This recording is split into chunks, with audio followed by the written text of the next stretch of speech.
Հավասար պայմաններում, եթե պետք է բավարարել Ադրբեջանի եւ Թուրքիայի պահանջները, կբավարարվեն նրանց պահանջները, քան Հայաստանի։ Բայց քանի որ եկել են Հայաստանի դուռ, ինչպես ժամանակին Վազգեն Սարգսյանն էր մեզ զգուշացնում, մեղրին մեր դուռն է բերում աշխարհի հզորներին, հա, սուտ է մեղրին տանք, թեկուզ ծով խոստանան սուտ է, ինչ էր դա ասում։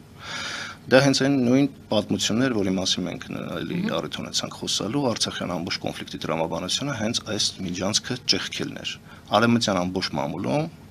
սա կոչվում է միջանցք։ Եվ բնականաբար, բայց եթե Հայաստանը հնարավորություն ուներ վստահեմ օգտվելու այս առիթից եւ ԱՄՆ-ին բացատրելու մեր կենսական շահերը, ԱՄՆ-ն կհասկանար, որովհետեւ ես բերել եմ օրինակներ, ապացույցներ, որ ԱՄՆ-ն ռեալ պոլիտիկա մի կողմ արժեքային էլ որոշակի ազդեցություն ունի եւ դա մենք տեսել ենք 90-ականներին, երբ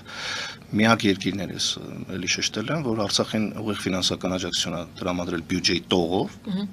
եւ միակ երկիրն է, որ Ադրբեջանի դեմ սանկցիա է կիրառել մարդու իրավունքների, այսինքն նաեւ արցախցիների նկատմամբ գործողությունների համար։